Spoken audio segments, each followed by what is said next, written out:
right now, so we can record this for folks who want a time shift.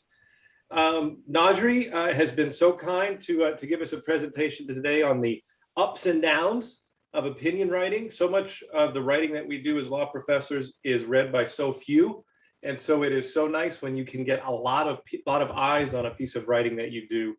And so probably, Nadri, I would say the writing that you're doing is some of the most read writing that any of us will do all year. So I am really pleased to hear mostly about the ups, but I understand that I guess there will be some downs. So I will hand it over to you for your presentation. Thank you so much to you and the committee for inviting me. I hope you guys can see my screen. Is my screen still sharing? Yes. Yes. Awesome. I'm sorry, I don't even have your faces up. Okay, so first I want to thank my village of support, because this never could have started if I didn't have a lot of support. My editor, who I love, Jill Lawrence with USA Today, Katie Orenstein with the Op-Ed Project, but I also had some colleagues that really made a big difference. And those two colleagues were Jeffrey Korn and Maxine Goodman. Jeff introduced me to Rachel, who helped me get that first op-ed published, and Wanda Lloyd, I'll tell you about her later. So thank you, thank you, thank you. I don't know if they're present today, but I just owe you a tremendous debt of gratitude, so thank you. So what is an op-ed? So the easiest definition is that it's an opinion article. Now, op-eds are traditionally in print, and in the beginning, they were always published opposite the editorial page of a newspaper. Therefore, the title op-ed, opposite the editorial page. For me, it's a tool of persuasion. So when I'm writing an op-ed, I don't just write for my close friends. I actually write for people who may be outside my circle, you know? So for example, the dean and I probably know different people, run in different circles. I'm probably writing more towards how can I entice him to want to listen to what I have to say. Because I know how to entice my friends, but how can I get other people to listen to my ideas, to be persuaded, and maybe to view things in a different way? I don't have to change their minds, but I want to at least plant seeds. At the core, an opinion piece is not just an opinion. It's actually an argument, which is why it really should be an easy transition for most lawyers and law professors to go into, because we make arguments all the time. So at its core, an op-ed is an evidence-based argument, opinion. It's very dense writing, so every word has to count. Your points have to be researched, they have to be fact-checked. So how did I get involved with this? So 2020, what a year. I know it was strange for many of us. I was really feeling frustrated with the criminal justice system, frustrated with life, systemic racism. I was just frustrated. And journaling has always been a wonderful exercise for me. I recall one or two colleagues, I know Jeff was one of them, may have been Josh, but I'm not sure the second one, but they had published op-eds and the dean sent them to the entire faculty. And I remember thinking, wow, that's cool. I'd love to do that. And then George Floyd happened. And that was about May 2020, I think. And people were saying some nice things, but at the same time, some of it felt a bit tone deaf to me. I had something I wanted to say. So I grew up in a household that was very much like Aaron Burr in Hamilton. He said, you know, talk less, smile more, don't let people know. And so, you know, my husband's that way, you know, we don't do a lot of political signs or anything like that, you know, keep your cards close to your chest. Well, I just turned 50 and I'm tired of being quiet. I feel like I have lots to say. And so inside of me has been growing this desire to share my voice. Also around the time of George Floyd, shortly thereafter, many in our community wanted to go to the protests in Houston and all around the country. And I'm one of the BALSA advisors for the Black Law Students Association. I actually wrote a letter to them as one of their advisors, just kind of telling them my thoughts. And this was June 2nd. I found in my email, it said, "Dear BALSA, I woke up with you on my mind today. I am tired, soul aching tired. I am waking my daughter up from nightmares where she's asking me if the police are going to kill us. I was a student at Spelman College when the Rodney King verdict and subsequent protests erupted. If anyone had told me then that we would still be crying out, no justice, no peace, I would have called them a liar. I know that this is bigger than the horrendous murder of George Floyd. It is generations of bigotry and unfairness. While you've been working towards your educational goals, you've seen more shootings of unarmed Blacks than I can count, including 9 who were doing nothing more than sitting in church. So I wrote that, and I got a lot of good feedback from my students that thanked me for sharing my words and thoughts. And in the back of my mind, because I still had more in me I wanted to say, I said, I wonder if I can turn this into an op-ed. So if you're familiar with my first piece, you may even recognize some of the language. So I sent it out, just like we do for law reviews, try to paper the world of the newspaper world with my thoughts. I think the Miami Herald was the only newspaper who was kind enough to say no. Chronicle of Higher Education, eventually was like no, but pretty much the other places, radio silent, didn't say anything to me. So one interesting thing, frustrating thing about op-ed writing, there can be a lot of rejection, not because your ideas aren't good or it's not well written, just there's a lot of people trying to say some things.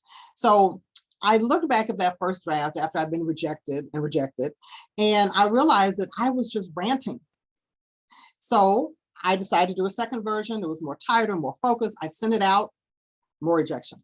No problem. I tried again. I shared it with trusted friends, trying to figure out, how to say it and why. I read articles on the internet, how to write an op-ed. There's a lot of good stuff out there. And what I came up with was much better than the first. I changed the title and I was rejected. So by the 4th time, I finally realized I'm out of my element. I had a good essay, but clearly there was some kind of formula I was missing.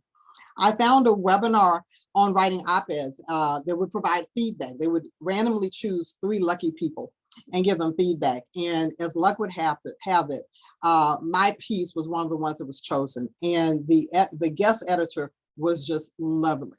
She just said it was so powerful. This is great. And because of that, I decided not to give up. So I decided to try again, but I knew I needed to find out what's going on the inside. So I talked to one of my dear friends, mentors, Maxine, and Maxine said, oh, Jeff will be great. Talk to Jeff. So I called Jeff.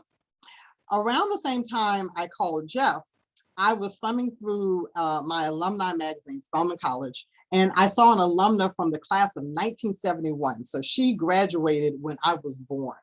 And she just published a book on journalism. And she talked about her background of being a prior editor with the Washington Post and USA Today. Her name was Wanda Lloyd, and she was retired in Savannah, Georgia. So I made a complete cold call to this stranger who was just lovely to me, talked to me for like over 2 hours and gave me so much information, I couldn't even keep up with it all. So that was a really big help. At the same time, Jeff was so supportive and complimentary. And he said, this is great. Here are some suggestions. And by the way, I want you to meet my friend Rachel. She has published before, and she's Rachel Lover. He was right.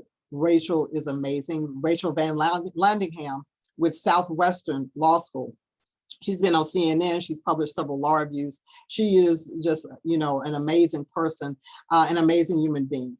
And so she was really helpful in being the midwife to this piece. This first piece was really like giving birth to me because she challenged me to go deeper and to be more transparent. So certainly that first piece was probably the most personal piece I've ever written. She challenged me to pinpoint why was I angry and who exactly was I angry with. So we Zoomed, I drafted, I edited, and finally she said, I think it's ready. I know someone at USA Today. Can't make any promises. A lot of times she does. Last time I tried to send some things her way, she didn't even respond, but let's give it a try. I said, sure, why not? Now keep in mind, I started this in June. It's now September. I had personally sent this piece or versions of this piece to USA Today about 4 times, but I decided I had nothing to lose. It was a Friday evening, and immediately we get an out of office reply. Less than an hour later, the editor sends an email saying, thanks for sending this. We will be in touch on Monday. So I'm like, well, at least I heard something. And Rachel's like, no, silly, they're going to take it.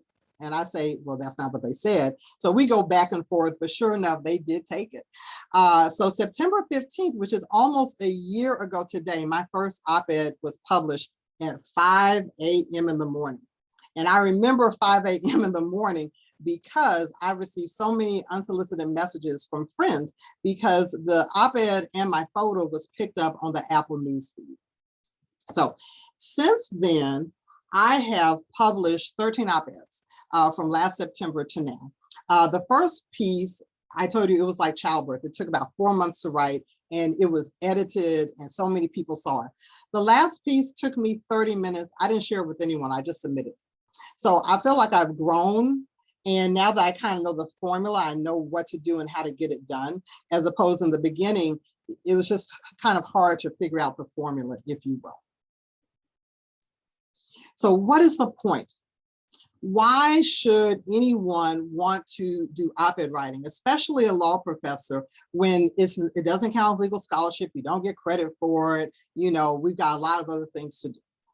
For me, the point was to share my voice, my thoughts, my ideas with others.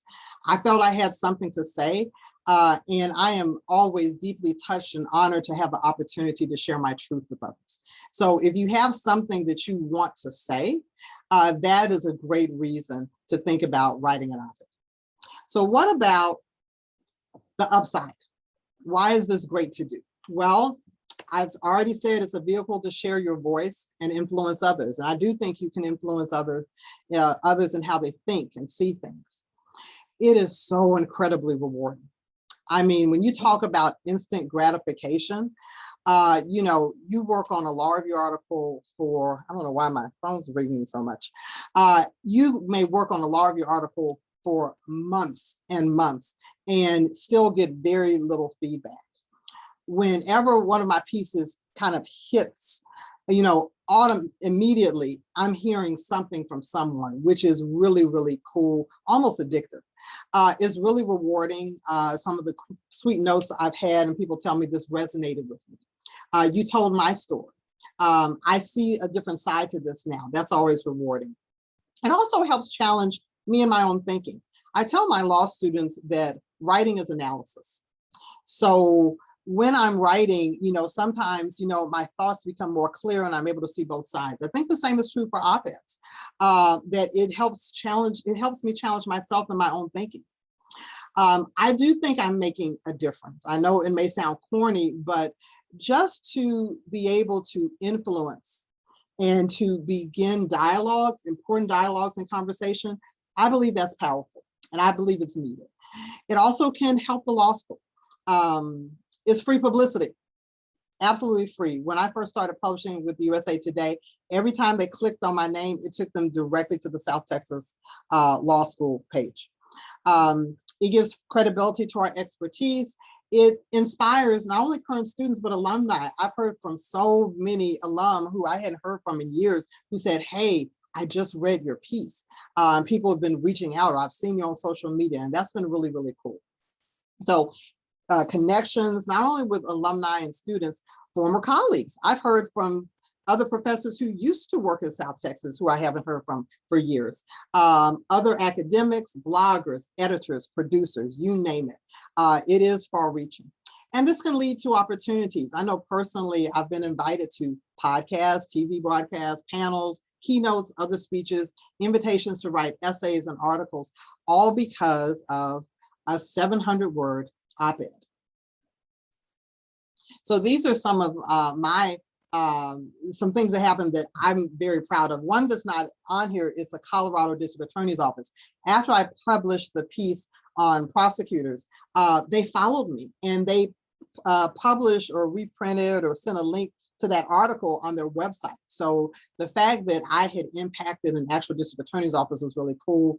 Ashley Judd retweeted one of my pieces, and she's been quite an advocate, so that was really cool.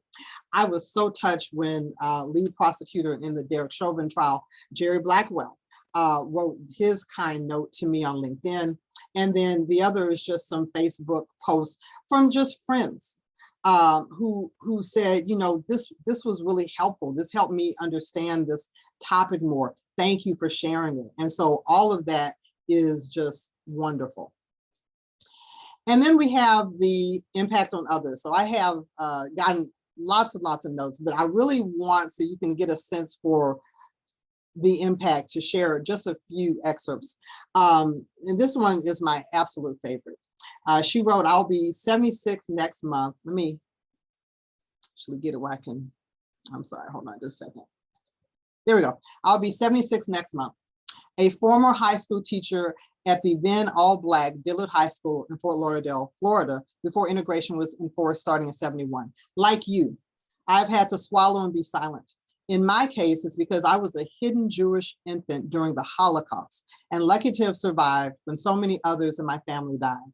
As a young child, I was a refugee from Hungary due to the communist takeover, starting school in an IRO camp in Austria, and then starting again as an immigrant in Canada before immigrating to the USA. And like you, I wasn't invited to classmates' parties and clubs, in my case, because in WASP, Fort Lauderdale, not being Christian, I was an outsider. He was a complete stranger who took the time to find my email address and write me. And what was really touching is that my story of racism resonated with her. And so that's just one of my favorites. There's another stranger who's a law professor at University of Colorado said, I enjoyed reading your article and I cite and discuss it. So it was cited in his law review article, which was really cool. An alumni, a former student, I recently saw your article on Breonna Taylor. This led me to your Twitter and several other articles. I must say I'm proud to know you and miss seeing you. Current student, I'll just go to the highlighted. You have further reiterated for me, there is no need to stifle my voice. And I do not need to accept the stigma of the angry Black woman when sticking up for injustice in uncommon areas. I truly cannot thank you enough. I'm so fortunate to have you as a professor. As a 67-year-old white woman who believes we are here to heal a broken world, to grow our souls and be of service, I am inspired and remotivated by reading your column. Thank you ever so much for your leadership and encouraging my own. And this was precious to me because it was a handwritten note, which we don't see every day.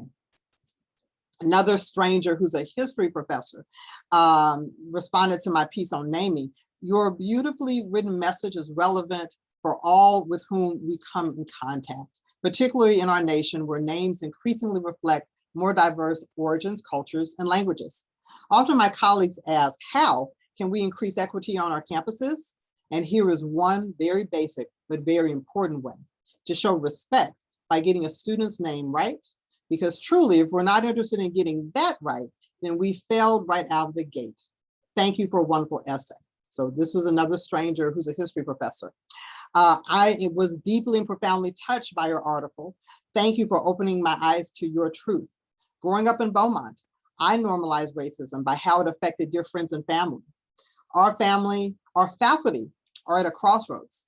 Your words of being so achingly tired struck me deeply, and I will remember them. My chair sent your article to me, and I will continue to share it with others. Thank you again for your honesty and strength. And that actually led to a speaking engagement for me. So that's been some of the wonderful things. Let's talk about the reach. And I think Derek kind of already alluded to it. I love USA Today. You know, my goal was to get in USA Today, so I'm really glad I did, but I didn't really realize the tremendous reach that it has. USA Today has a larger readership than New York Times, Washington Post combined. It's owned by Gannett.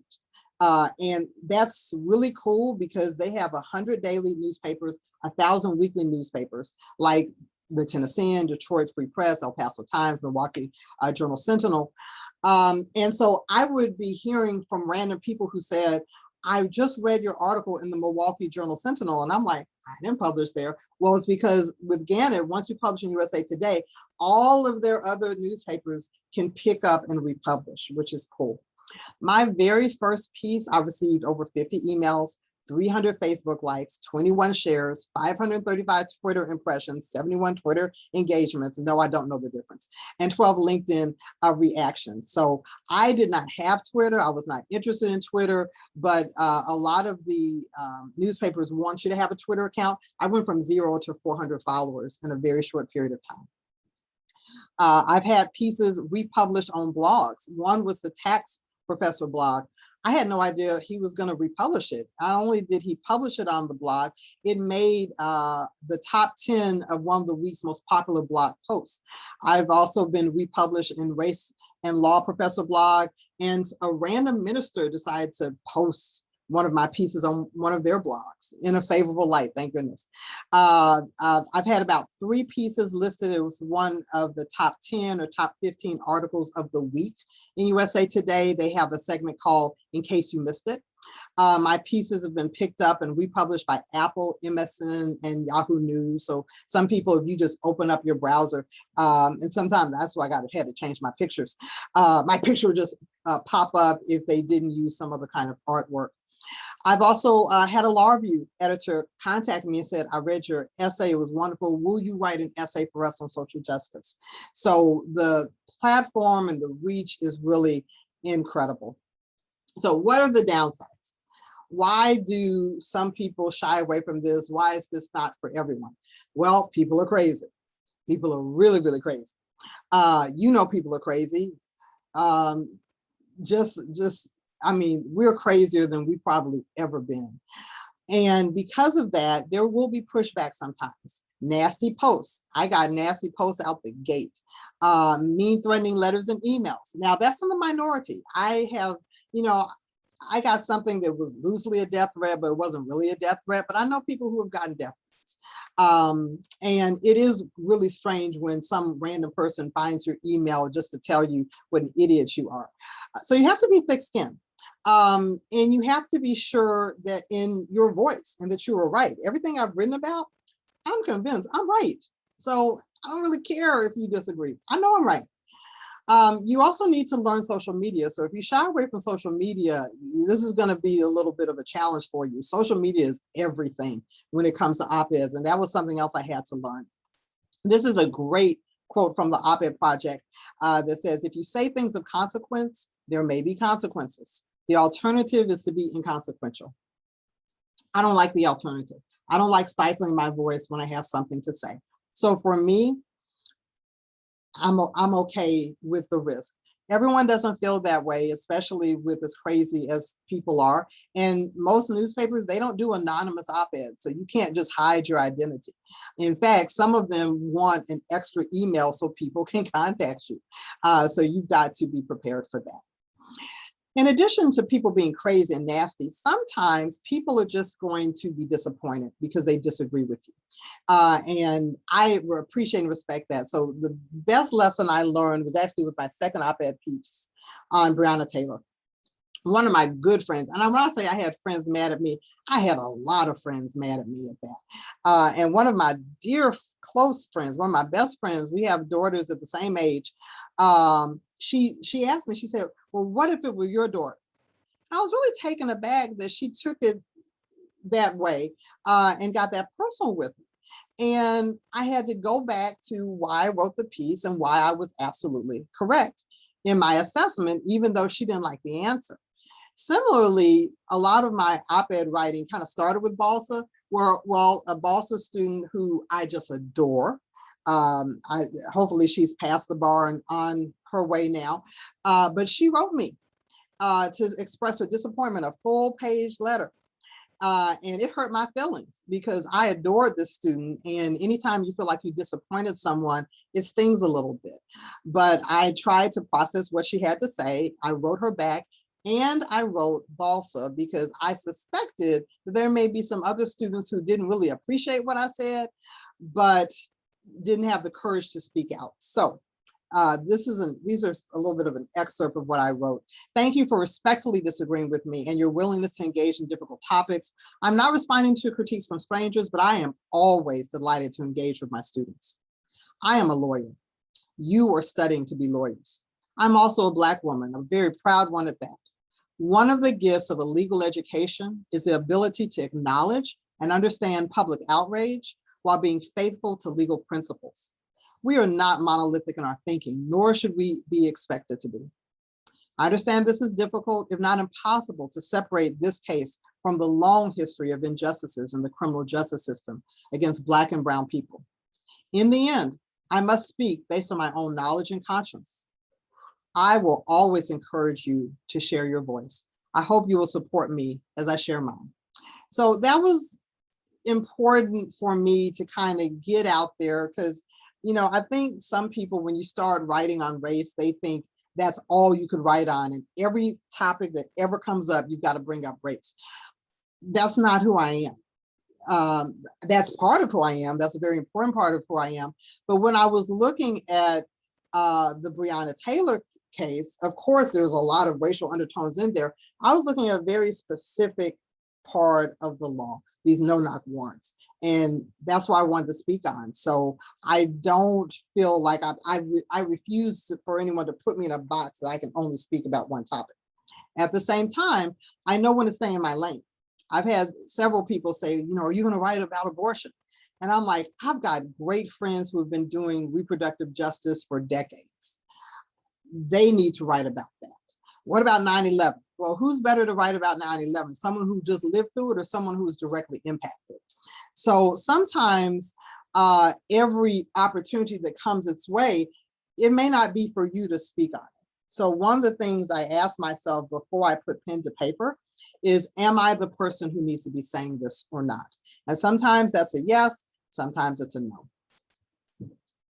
So what is it like transitioning?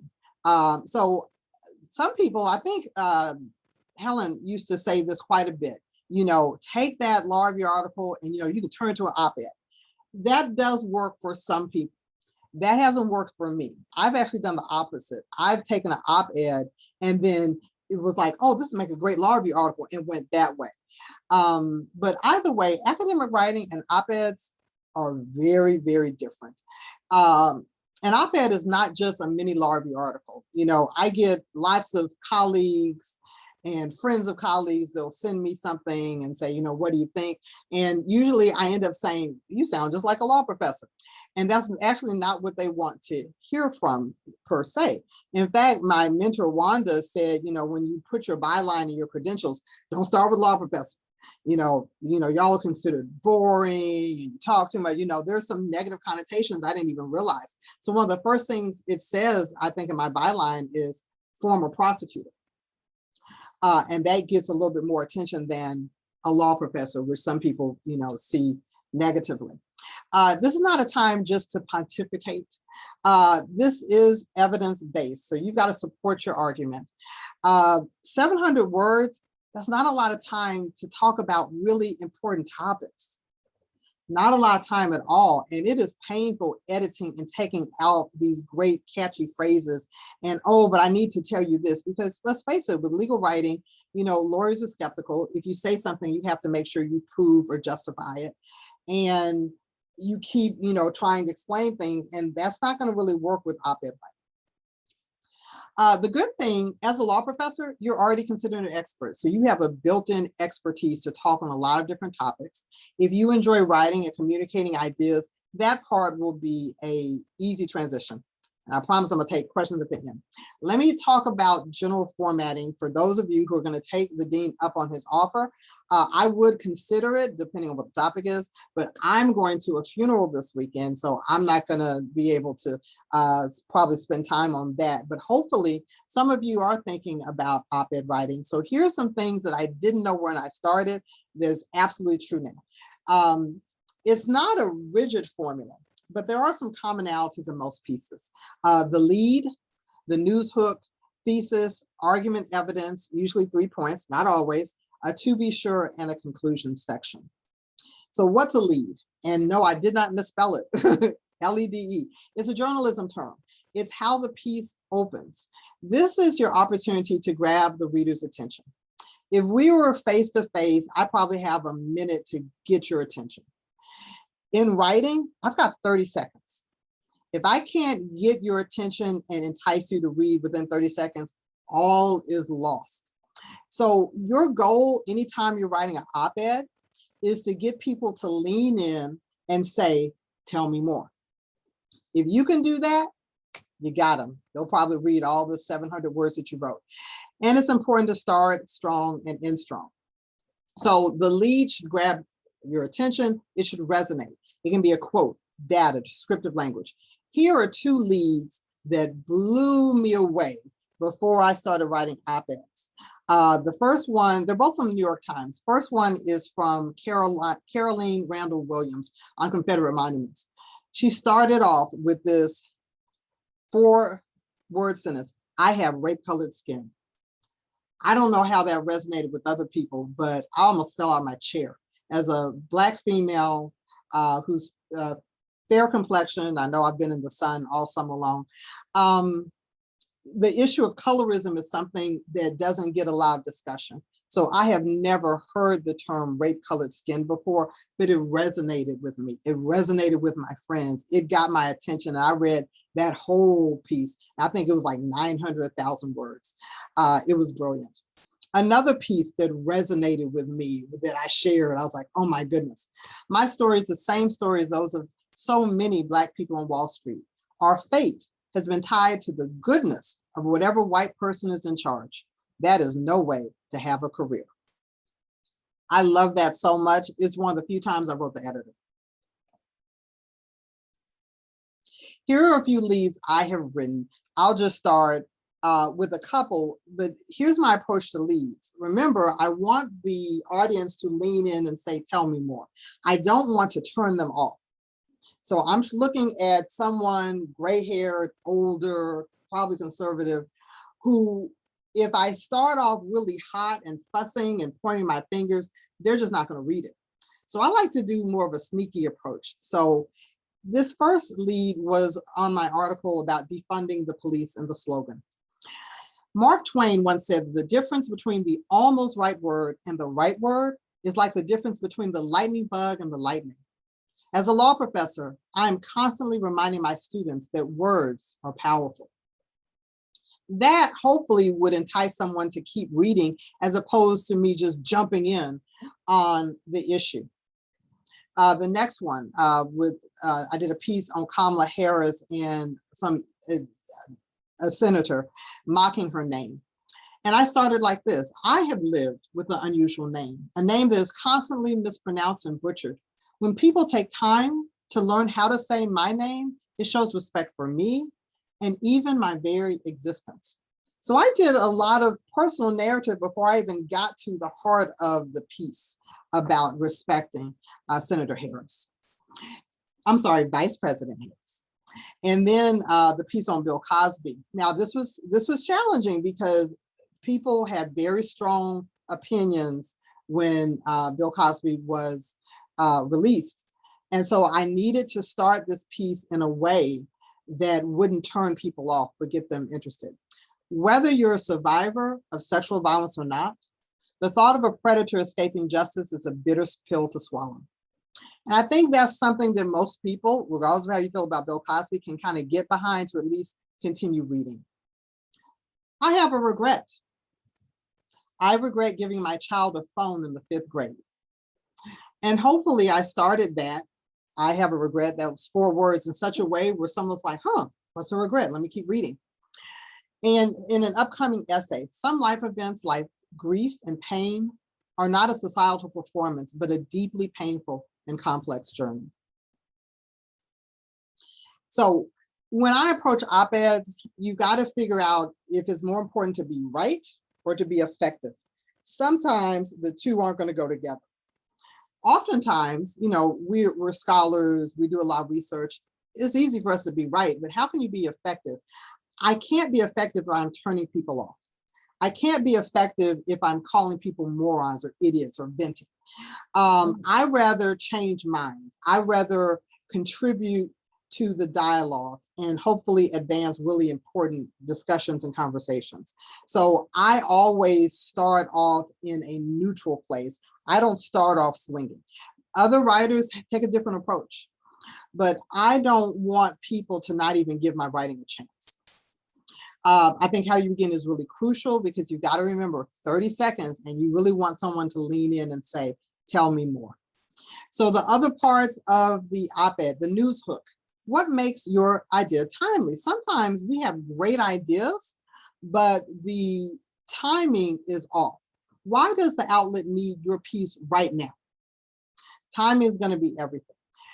You need to have a clear thesis, evidence to support, and an argument. How are you going to support it? You can support it with study, data, scholarship. I've cited to some of my old law review articles and op-eds. Other credible news stories. Keep in mind with op-eds, and when you submit, these citations are going to be through embedded hyperlinks. It's not going to be like a whole blue book thing. And then finally, there should be somewhere in your piece a to be sure. This is basically how you engage with counter arguments. What is that one Achilles heel? And I would rather, just like when I was a prosecutor, if there's something bad about my argument or witness, I would rather own it and give my own spin than someone else. So this is your opportunity to think about the obvious counter arguments and give your own spin on it in terms of why you're still right. And then conclusion, end strong. You can end strong by looping back to the beginning. I've done that before. A call to action, that's very popular. Tell people how to move forward, a potential solution. Think about what your takeaway is, or just maybe there is no solution. When it's something like racism, I don't have a solution, but I may be able to give you something to think about. So if you're thinking about op-eds, what are some big adjustments that you have to do as an academic? Well, this was the biggest thing that I had no idea about. Expediting. You know, with law reviews, we send out our articles to everybody, and then we hope we'll get a nibble from one and we'll climb up the ladder. That does not work in journalism at all. As a matter of fact, it is super frowned upon. I didn't know it. If you send to more than one outlets. So New York Times will get back to you or not in 3 days. Washington Post wants 10 days. So technically you're supposed to pick an outlet, send it, wait, and then send to another, but you're not supposed to do a mass mailing. Now, do I know the repercussions or what's going to happen if you get caught? I don't know. I was really fortunate that the first versions of my article were so bad, nobody wanted it. Another adjustment, citations, embedded hyperlinks, the word count. I know we have a lot to say as law professors. That word, they are serious about that word count. Getting something down from 800 to 750, 725, it is painful, but you got to do it. I think the Houston Chronicle is like 500, 550. That's even harder, but it's a strict word count. If you start sending something 1,000, 1,200 words, even to Washington Post, New York Times, who's used to getting slightly longer pieces, they're not going to read it. So be mindful of that. You have no control over the title of your piece. The headlines is totally up to your editor. Any artwork or illustration is also totally up to them. Newspapers do not like attachments. You need to paste your op-ed at the bottom of the email.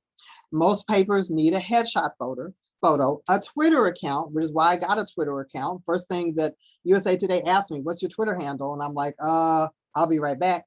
And some require an email so the public can reach you. So get a separate Gmail account. Don't give them your real one.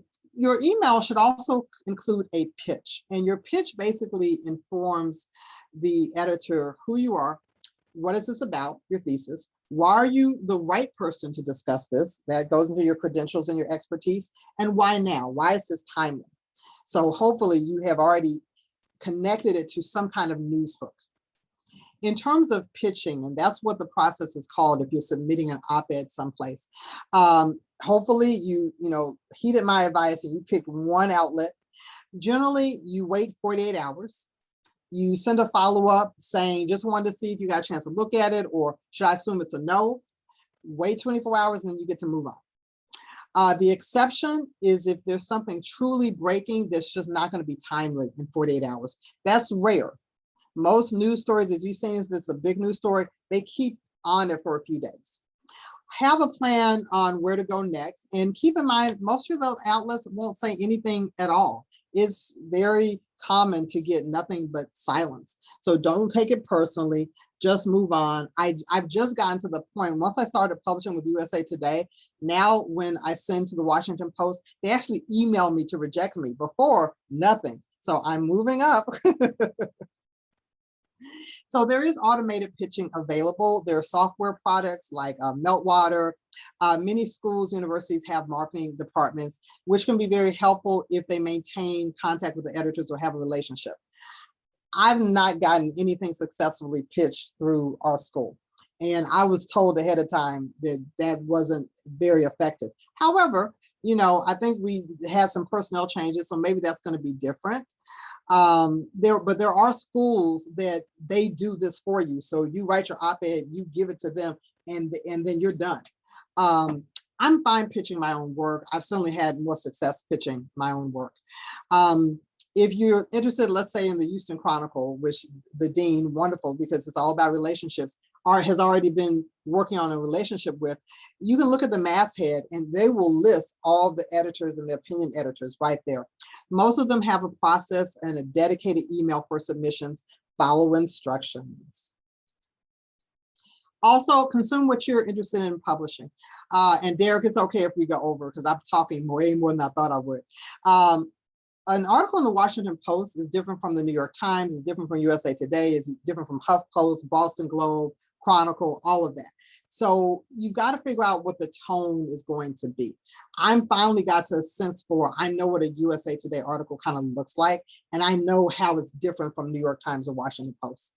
Once you publish, it is heaven, because publishing is heaven because you can stop using the general email box and go directly to an editor. Developing a relationship is even better. It's really rare, but Jill, oh my goodness, I could send her something and within 24 hours, I would hear back. And that's pretty unheard of. And that was really cool. Sometimes 30 minutes, an hour, I would hear back. And so I am a bit spoiled, I will say. The other really cool thing is once you've written, you'll be invited to write back. So I've had them come to me. So some of the articles I've written, they were invited pieces where they said, we want you to write on the inauguration, or we want you to write on the verdict that's coming out. So next steps. What do you want to say? Why do you want to say it? Why are you the right person to say it? If you figured all that out, get to drafting. Remember, it's not a personal essay. It's not just an opinion. It's evidence-based. So you need to back up what you say. Don't take it personally. Editors are busy and the news cycle is truly, truly a beast. But there is no wasted work. I have these wonderful paragraphs and sentences and phrases that had to be edited out that I just put to the side for later time. What if you don't want to write an op-ed, but you want to support others? Social media, social media, social media. I tell you, we stink at social media at this school. I don't know why, but we really do. There are very few of you who are on Twitter, you know, and even if you are, you're not trying to like or retweet anything.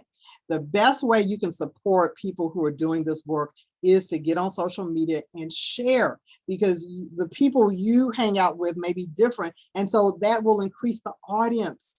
And so that's really important to do. Like, retweet, share through email.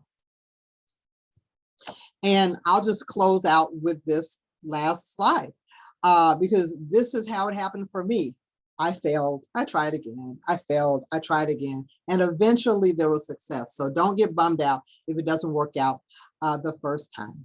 So that is it. I will stop my share, and happy to get some questions. And don't mind me, I am going to call my Uber. Yeah, so thanks very much for that, Najri. Yeah, Najri's got to get herself to the airport.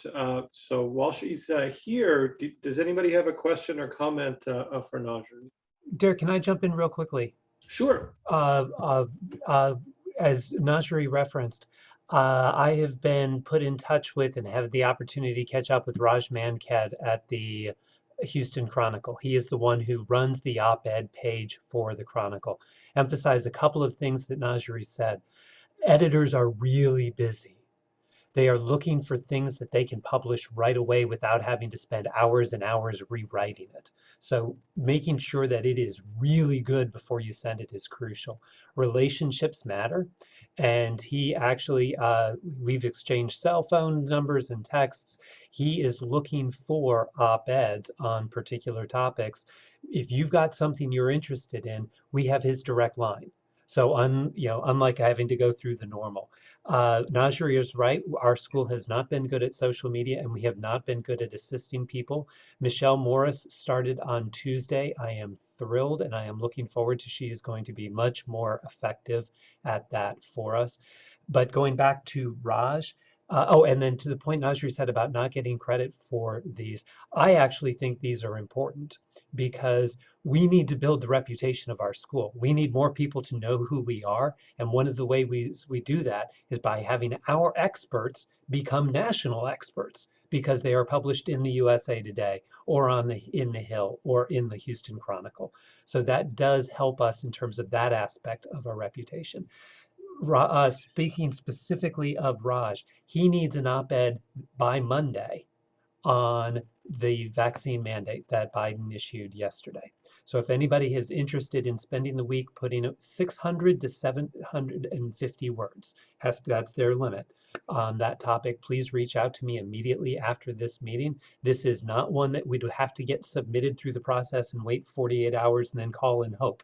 This is one that he needs and they're looking for. So if you have a particular expertise and interest in that, please reach out to me immediately. Najri, thank you for all the great work you are doing. It is really impressive, and thank you for hosting this today. Any questions for me?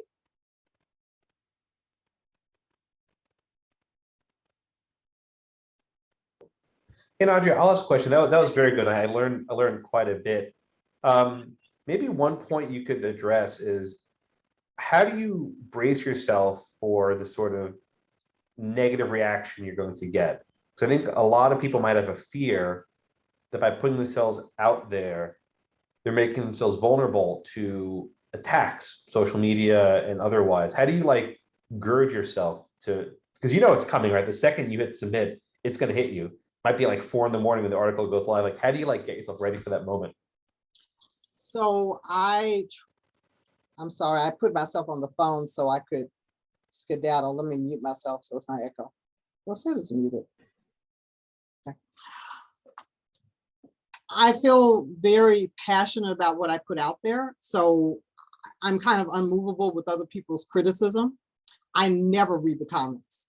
If you want me to read your comment, you have to find me.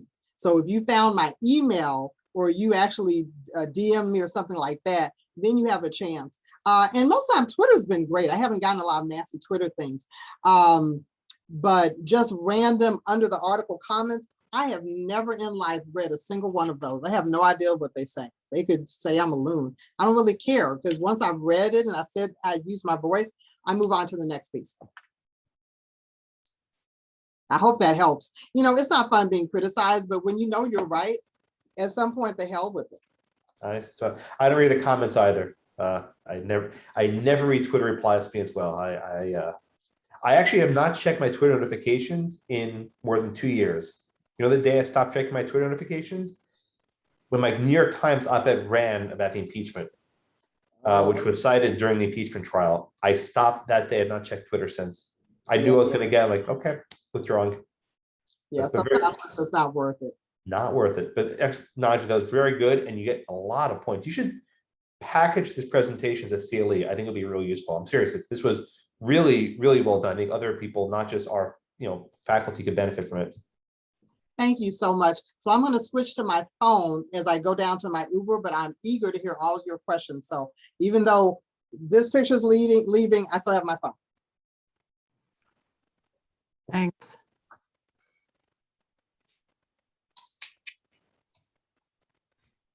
Yeah, and we definitely thank Najri for squeezing us in on her, last few minutes before she had to hit a ride to the airport. Does anyone have any other questions or comments for Najri?